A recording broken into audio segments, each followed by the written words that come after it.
Hola a todos. Hoy nos vamos a meter de lleno en uno de los proyectos de construcción más increíbles que existen, el que da forma al sistema nervioso humano.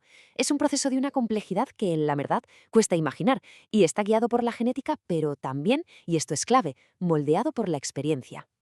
A ver, vamos al grano. La pregunta de partida es de esas que te vuelan la cabeza. ¿Cómo es posible que un órgano tan bestialmente complejo como el cerebro, con sus miles de millones de neuronas, salga de un grupito de células? Es, ni más ni menos, que la historia de nuestra propia creación neurológica. Para que no nos perdamos en este viaje, vamos a usar este diagrama como si fuera nuestro mapa. Empezaremos por el principio, por esas primeras señales que ponen en marcha la creación del sistema nervioso. Y desde ahí seguiremos todo el camino hasta el final, hasta ver cómo se crean esas conexiones que el ambiente va puliendo. Este va a ser nuestro guía. Como en cualquier obra que se precie, lo primero de todo es tener un buen plano. Y en este caso, el primerísimo paso es crear un plano base, uno de 3 capas, sobre el que se va a construir literalmente todo el organismo.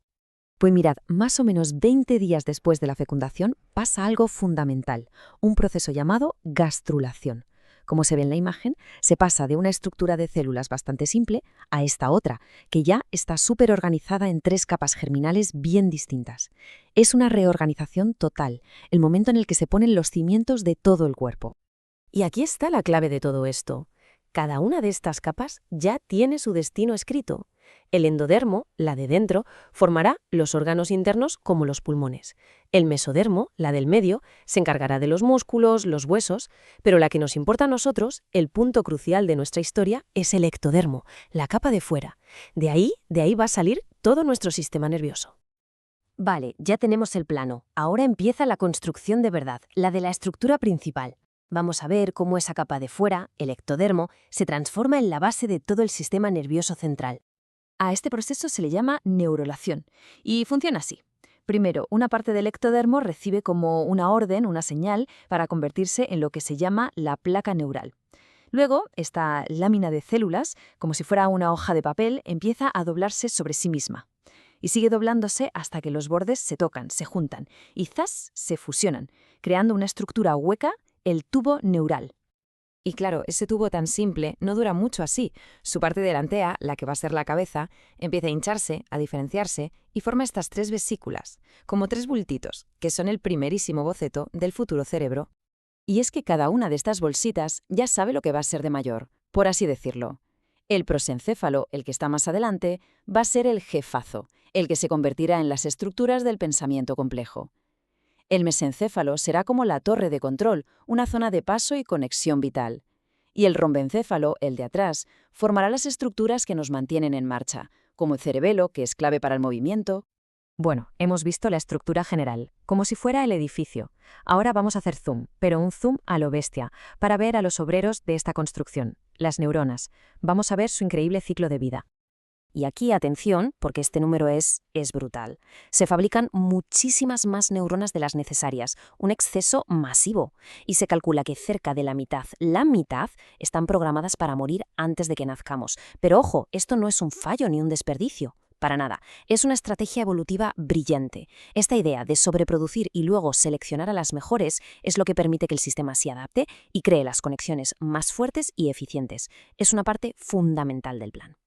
O sea que el ciclo de vida de una neurona es toda una odisea. Pasa por 4 fases muy marcadas. Primero, una proliferación explosiva, una auténtica locura de división celular. Después, una migración épica, un viaje a su lugar definitivo en el cerebro. Luego, la diferenciación, que es cuando les crecen los axones y dendritas y se convierten en neuronas de verdad.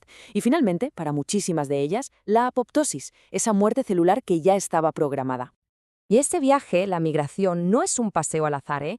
Hay 2 estrategias principales. Por un lado, la migración radial. Aquí las neuronas jóvenes trepan por una especie de andamio que forman otras células, para así ir creando las capas de la corteza, todo bien ordenadito. Y por otro, la tangencial, donde se mueven de lado en paralelo para llegar a otras zonas. Y fijaos en esta imagen, porque se ve clarísimo. La célula de la glía radial, la que está marcada con la letra A, funciona como una cuerda, como una guía. Y la neurona inmadura, la B, va trepando por ella. Es un baile celular de una precisión increíble, que está pasando millones de veces a la vez.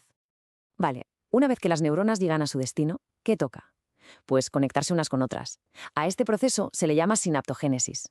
Y de nuevo, se repite la misma estrategia. Primero se crea una red de conexiones súper densa, excesiva, a lo loco, y luego se empieza a refinar, a podar. Y con esto llegamos a la fase final, que para mí es la más alucinante de todas. Es el momento en que el plano genético se encuentra con el mundo real, con el exterior. Aquí es donde la experiencia empieza a esculpir, de forma activa, la arquitectura final de nuestro cerebro. Aquí la palabra clave es periodo crítico. Son como ventanas de tiempo en las que el cerebro es increíblemente plástico, como si fuera arcilla fresca, vaya.